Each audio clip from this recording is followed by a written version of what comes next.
नमस्कार. जय महाराष्ट्र मित्रांनो. महाराष्ट्राच्या राजकारणातून आजची सगळ्यात मोठी घडामोड, राज्याच्या राजकारणातून मित्रांनो आलेली ही बातमी महाराष्ट्रामध्ये सगळ्यात मोठा राजकीय भूकंप घडवून आणणारी ठरू शकते.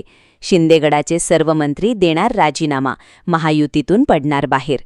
मित्रांनो, नेमकं काय घडलंय? महाराष्ट्राच्या राजकीय पटलावरती सध्याच्या घडीच्या या बातमीने मात्र सगळ्यांचेच धाबेदन आणलेत. मित्रांनो, नेमकी बातमी काय आहे? शिंदे सेनेला भाजपने सत्तेतून बाहेर काढून टाकलंय का? की एकनाथ शिंदेनी भाजपला त्यांची जागा दाखवलीये? की अजित पवार गट देखील आता पडतोय बाहेर? नेमकं काय घडतंय? की भारतीय जनता पार्टी केंद्रातून सत्तेतून जाण्याच्या तयारीत आहे? 2026 याच वर्षी नरेंद्र मोदींचं पद जाणार, ही संजय राऊतांची आणि अरविंद केजरीवालांची भविष्यवाणी खरी ठरणार का? नेमकी काय आहे आजची महत्त्वाची बातमी? ती आज आपण जाणून घेऊया. मित्रांनो, आज विधिमंडळाचा शेवटचा दिवस. आता बजेट सत्रातील आजचं अधिवेशन संपलं आणि या दरम्यान महाराष्ट्राच्या राजकारणामध्ये शिंदे सेना विरोधात भारतीय जनता पार्टी असं आपल्याला ध्वस्त आक्रमणपणे महाराष्ट्रामध्ये पाहायला मिळालं. एकनाथ शिंदे यांच्या उत्तराला देवेंद्र फडणवीस यांनी संतापून उत्तर दिलं. शिंदेचे मंत्री चौताळून भाजपच्या नेत्यांवरती गेले. या हाताला 5 पोलीस, त्या हाताला 5 पोलीस, अंगाला 10 पोलीस, असं मला वरवळत नेत, एखाद्या सामान्य माणसासारखं मला ओढत नेलं आणि मला मारलं गेलं, असा थेट आरोप शंभूराज देसाईने केला. आणि लागलीच महाराष्ट्रामध्ये शिंदे सेना विरोधात भारतीय जनता पार्टी असं महायुद्ध रंगलं. या दरम्यान मित्रांनो, नेमकं पडद्याच्या पाठीमागे काय घडलंय ते देखील तुम्हाला सांगावंसं वाटतंय. आज शेवटच्या दिवशी शिवसेना प्रमुख उद्धव ठाकरे यांचं नाव घेत असताना देवेंद्र फडणवीस यांनी सगळ्यात मोठा उल्लेख केलाय. हा उल्लेख खूप महत्त्वाचा आहे. शिवसेना प्रमुख बाळासाहेब ठाकरे आपला एखादा जो विषय घ्यायचे, तो विषय त्यांनी घेतल्याच्या नंतर कधी त्यांनी माघार घेतली नाही. तशाच प्रकारे उद्धव ठाकरे देखील शिवसेना प्रमुखांचा गुण अंगीकारून पुढे जात आहेत, असं देवेंद्र फडणवीस यांनी आपलं आजचं महत्त्वाचं वक्तव्य केलंय. त्यांनी पुढे म्हटले, शिवसेना प्रमुखांची शिवसेना ही उद्धव ठाकरेंच्याकडेच आहे, असं सगळ्यात मोठं वक्तव्य केल्यानंतर मात्र शिंदे सेनेची याच ठिकाणी अडवी झोप राहिल्याचं दिसून आलं. दुसरीकडे देवेंद्र फडणवीस यांचे उद्धव ठाकरेंनी आभार मानले आणि मित्रांनो, आपला जुना मित्र तुम्ही गमावलाय, असं उद्धव ठाकरेंनी भाजपला देखील उद्देशून म्हटलंय. त्यानंतरची ही बातमी कुणालाच माहीत नाही. ही बातमी अशी आहे की या बातमीने मात्र शिंदे सेनेचे मंत्री आज रात्रभर झोपणार नाहीत. त्यांना नेमकं काय घडतंय हेच समजत नाही. शिंदे सेनेला आज विधिमंडळाच्या आदेशानंतर सगळ्यात मोठा धक्का दिलाय, तो उद्धव बाळासाहेब ठाकरेंनी. कारण की उद्धव ठाकरे, आदित्य ठाकरे दोघांनी गुप्त अशी बैठक महाराष्ट्राचे मुख्यमंत्री देवेंद्र फडणवीस यांच्यासोबत घेऊन महाराष्ट्राच्या राजकारणामध्ये सगळ्यात मोठा भूकंप घडवून आणलाय. तब्बल 10 ते 15 मिनिट उद्धव ठाकरे, आदित्य ठाकरे आणि देवेंद्र फडणवीस यांच्यामध्ये बैठक झाली आणि गुप्त बैठकीमध्ये नेमकं काय ठरलंय हे अजून देखील बाहेर यायला तयार नाही. कोणाही पत्रकाराला अजून देखील याबद्दल कोणत्याही प्रकारची माहिती दिली गेली नाही. मित्रांनो, शिंदे सेनेच्या विरोधात असलेलं महाराष्ट्रातील हे सगळ्यात मोठं बंड आहे का, हे आता आगामी काळ समजेल. मात्र आज काय घडलंय? साताऱ्यामधून आज मुंबईमध्ये काय घडलंय? शिंदे सेनेच्या मंत्र्यांनी काय दिला इशारा आणि कोणाकोणाचे येणार राजीनामे, ते देखील पाहणं खूप गरजेचं आहे. त्यासाठी आपण या बातमीपत्राला सखोलपणे समजून घेणं गरजेचं आहे. तर मंडळी, आता बघूया सविस्तर माहिती. सातारा जिल्हा परिषद निवडणुकीनंतर महायुतीतील अंतर्गत वाद टोकाला पोहोचला असून संतप्त झालेल्या शिंदे सेनेच्या मंत्र्यांनी थेट राजीनाम्याची भाषा सुरू केली आहे आणि ही देखील माहिती समोर आली आहे. साताऱ्याचे पालकमंत्री शंभूराज देसाई आणि इतर शिवसेना मंत्र्यांनी उपमुख्यमंत्री एकनाथ शिंदे यांची भेट घेऊन आपली तीव्र नाराजी व्यक्त केली आहे. जिल्हा परिषद सातारा निवडणुकीवरून योग्य कारवाई झाली नाही तर आम्ही राजीनामा देऊ, अशी भूमिका शिवसेना आमदारांनी एकनाथ शिंदे यांच्यासमोर मांडली. सातत्याने आपली गळचिट्टी होत आहे, यावर बोललं पाहिजे, भाजपला कदापि घाबरलं पाहिजे, अशी मागणी शिवसेना आमदारांनी केल्याची माहिती सूत्रांकडून आज मिळत आहे. शिवसेना मंत्र्यांची नाराजी पाहून उपमुख्यमंत्री एकनाथ शिंदे यांनी अत्यंत महत्त्वाची भूमिका घेतल्याची माहिती मिळत आहे. अर्थसंकल्पीय अधिवेशन सुरू असताना साताऱ्यातील या प्रकरणावरून आक्रमक भूमिका घेण्याचे आदेश शिंदेंनी आपले मंत्री आणि आमदारांना दिल्याची माहिती सूत्रांकडून मिळत आहे. यामुळे आता एकनाथ शिंदेचे मंत्री राजीनामा देणार का, याकडे संपूर्ण महाराष्ट्राचं लक्ष लागलंय. कोणकोणते मंत्री राजीनामा देणार, कोणकोणते आमदार सत्तेतून बाहेर पडणार, हे आता महाराष्ट्राला बघायचंय, असं देखील उद्धव ठाकरेंचे शिवसेनेचे नेते अनिल परब यांनी आपलं मोठं वक्तव्य करत शिंदे सेनेला झापल्याचं आपण पाहिलंय. एकंदरीत मित्रांनो, महाराष्ट्राच्या राजकारणामध्ये सध्या एकनाथ शिंदेची जी अवस्था झालीये ती अवस्था मात्र बघवत नाही, असं ठाकरेंच्या शिवसेनेकडून आज रोखठोक आपलं मत मांडलं गेलंय. जर तुमच्याकडे संवाद असला असता तर तुम्ही सत्तेतून कधीच निघाला असता, परंतु तुम्ही लाचार आहात, तुम्ही गुलाम झाले आहात, तुम्ही भाजपचे लाचारी भक्त आहात, असं म्हणत शिंदे सेनेवरती जोरदार प्रहार सध्या उद्धव ठाकरेंच्या शिवसेनेकडून केला गेलाय. त्याला प्रत्युत्तर आता एकनाथ शिंदे शिवसेना काय देणार याकडे लक्ष असलं तरी त्यांना मात्र याला उत्तर देता येणार नाही, कारण की तशा प्रकारची अवस्था शिंदे सेनेची महाराष्ट्रात झाल्याचं आपण पाहत आहे. मित्रांनो, एकंदरीत एकनाथ शिंदे यांचे मंत्री राजीनामा देणार का याकडे सगळ्यांचं लक्ष लागलं असताना आज दिल्लीमध्ये जर असं झालं तर भाजपची देखील सत्ता दिल्लीतून पायउतार होऊ शकते, असा सगळ्यात मोठा खुलासा केला गेलाय.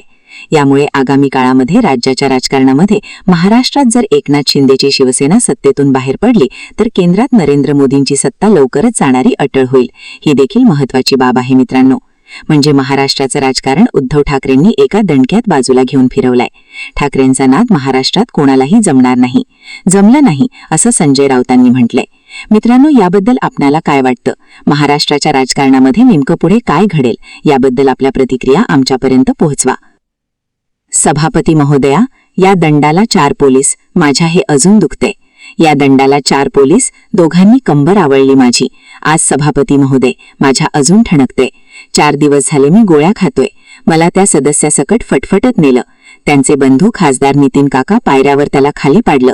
त्यांना ढकल एका खोलीत नेऊन तिकडे ढकललं बाजूला. सभापती महोदय, काय 4 पोलीस साध्या वेशातले 4थ्या माळ्यावर, म्हणजे ही मोगलाई आहे का? तो SP जो वागला सभापती महोदया, पूर्ण एखाद्या घायरासारखा वागलाय. त्यामुळे आपण माझी विनंती आहे, त्याला तात्काळ निलंबित करा, बरतर्फ करा. बरतर्फ करायना. मित्रांनो, शिंदे सेनेचे मंत्री असणारे शंभूराज देसाई यांना जिल्हा परिषदेच्या निवडणुकांच्या दरम्यान भाजपच्या सामान्य कार्यकर्त्यांनी मारल्याची घटना समोर आली. सातारा जिल्ह्याचे पालकमंत्री असणारे शंभूराज देसाई यांना साधारण पोलीस मारतो म्हणजे ही गोष्ट किती भयानक आहे हे तुम्ही विचार देखील करू शकत नाही. भाजपच्या वरिष्ठ नेत्यांचे आदेश आल्याशिवाय ते असे कधीच करू शकत नाही, कारण की कॅबिनेट मंत्री, आणि तोही शिंदेच्या शिवसेनेचा, सहकार्याचा कॅबिनेट मंत्री, याला मात्र तुम्ही तिथे तुमच्याच गावामध्ये तुमच्याच पालकमंत्रीपद असताना त्या भागात जाऊन मारताय. म्हणजे शिंदे सेनेला एकनाथ शिंदेची शिवसेना आता संपवण्यासाठी भाजपा पुरती कामाला लागली का, असा सध्या सगळीकडेच विचार सुरू झालाय. मित्रांनो, यावेळी मात्र महाराष्ट्राच्या प्रत्येक कानाकोपऱ्यातून आवाज घुसतोय की तुम्ही गद्दारी केली, गद्दारीचे हे फळ तुम्हाला आता बघायला मिळतंय. ठाकरेंची गद्दारी केल्याच्या नंतर तुम्हालाही सुरुवात झालीये. आगे आगे देखो होता क्या है. ठाकरेंची गद्दारी केल्याच्या नंतर तुम्हाला अतिशय वाईट प्रसंगांना सामोरं जावं लागणार, हा शिवसैनिकांचा शब्द आहे. असे शिवसैनिक आता सोशल मीडियावरती बोलू लागलेत. तुमच्या एका हाताला 5 पोलीस, एका हाताला 5 पोलीस, खाली 4-5 पोलीस, अशी तुमची बेदम अवस्था करून तुम्हाला बेदम मारलं. मग तुम्हाला लाता ठाकरे आठवले का, असा प्रश्न सध्या सामान्य शिवसैनिक सोशल मीडियातून शंभूराज देसाईंना विचारतोय. एकनाथ शिंदेंनी या ठिकाणी फक्त आदेश दिले नाहीत. एकनाथ शिंदेंनी फक्त आपलं बोलणं केलं आणि म्हटले की यापुढे खपून घेणार नाही. मात्र शंभूराज देसाईंनी मार खाल्ला, त्याचं काय झालं, असा प्रश्न सध्या विचारला जातोय. एकनाथ शिंदेच्या शिवसेनेचा, शिंदेचा स्वाभिमान कुठे गेला? मराठी बाळा कुठे गेला? शिवसेना प्रमुखांचा आवाज कुठे गेला? तुम्ही शिवसेना प्रमुखांच्या यांच्या विचारांचे वारसदार होतात. मग एका गालाखाली वारल्यानंतर दुसऱ्या गाली जोरात मारणारे शिवसेना प्रमुख आता कुठे गेले? तुमच्यामध्ये नाहीत का, असा प्रश्न विचारला जातोय. तेव्हा एकनाथ शिंदे यांच्या शिवसेनेचे नेते असणारे बरेच जण आता मात्र शिंदे सेनेत येऊन आपली चूक झालीये, आपल्याला फक्त भाजपच्या नेत्यांचा मार खावा लागतोय, ही आपल्यासाठी सगळ्यात लाजिवाडी गोष्ट आहे, असं आता म्हणू लागलेत. त्यामुळे उद्धव ठाकरे हे कितीतरी बरे होते, लाख पटीनं उद्धव ठाकरे चांगले होते, अशी त्यांच्या शिंदे सेनेच्या कार्यकर्त्यांना म्हणण्याची वेळ आहे. आज आपण सत्तेमध्ये आहोत. सत्तेमध्ये असताना जर भाजपा अशा प्रकारे आपल्यावरती जर बळेपणा करत असेल तर आगामी काळामध्ये जर आपल्याला सत्तेतून बाहेर जावं लागलं तर आपल्याला महाराष्ट्रामध्ये राहता येईल का, असा प्रश्न शिंदे सेनेच्या मंत्र्यांना, आमदारांना पडू लागलाय. एकंदरीत मित्रांनो, भारतीय जनता पार्टीची आता गाठ संपलेली आहे. एकनाथ शिंदे यांच्या आता कोणत्याही सत्तेमध्ये वाटा नको द्यायला, असं शिंदे सेनेतील बऱ्याच भाजपातील बऱ्याच नेत्यांना वाटते. त्यामुळे देवेंद्र फडणवीस यांनी आतापासूनच शिंदे सेनेला दूर करण्यास सुरुवात केल्याची चर्चा मुंबईमध्ये सुरू झाली. मात्र मित्रांनो, मंत्र्यांना मार खावा लागतोय, आमदारांच्या चौकशा लागतायत, नेत्यांना तुरुंगात टाकले जाते, या सगळ्या घडामोडी भाजपा मुद्दामून घडून आणते, हे मात्र कुणीही नाकारता कामा नये. यामुळे आगामी काळामध्ये मुंबईच्या, महाराष्ट्राच्या राजकारणामध्ये शिंदे सेना विरोधात भारतीय जनता पार्टी असा सिनेमा पाहायला मिळाला तर नवल वाटायला नको. म्हणजे मित्रांनो, महाराष्ट्राचं राजकारण कुणीकडे चाललंय तर उद्धव ठाकरे होते तेव्हा भाजपा शांत होती. मात्र एकनाथ शिंदेची आता गरज संपली. मुंबई महानगरपालिका झाल्या, इतरत्र निवडणुका झाल्या, सगळ्याच जिल्हा परिषदांमधून शिंदेंना बाजूला केलं, महानगरपालिकांमधून बाजूला केलं आणि आता मात्र शिंदे सेनेच्या आमदारांना मंत्र्यांना मारण्याइतपत भाजपची मज्जेल गेली. आणि आता मात्र मंत्र्यांना आठवत आहेत उद्धव ठाकरे. त्यामुळे आज देखील एकनाथ शिंदेचं विधानसभेतलं भाषण जर आपण ऐकलं तर उद्धव साहेब ठाकरे महाराष्ट्राचे माजी मुख्यमंत्री असे एकनाथ शिंदेंनी पहिल्यांदाच म्हटलं. यामुळे महाराष्ट्राच्या राजकारणामध्ये एकनाथ शिंदेंना देखील आता उद्धव ठाकरेंची गरज भासू लागली का, असा प्रश्न सर्वसामान्य जनतेला देखील पडू लागलाय. शेवटी ठाकरे ब्रँड हा ब्रँड आहे हे शिंदेंना देखील माहीत आहे. हे कुणालाही न कळल्यासारखं कोण नाही. मित्रांनो, हेच महाराष्ट्राचा ब्रँड आगामी काळात पुन्हा एकदा वरचढ ठरेल ही महत्वाची बाब ठरणार आहे. आणि ते कसं होईल ते पाहणं येणाऱ्या काळात खूपच महत्वाचे ठरणार आहे. याबाबत तुमचं मत कॉमेंट बॉक्समध्ये नक्की द्या आणि अशाच माहितीपूर्ण व्हिडिओसाठी आपल्या चॅनलला सबस्क्राईब करायला विसरू नका. धन्यवाद. जय हिंद.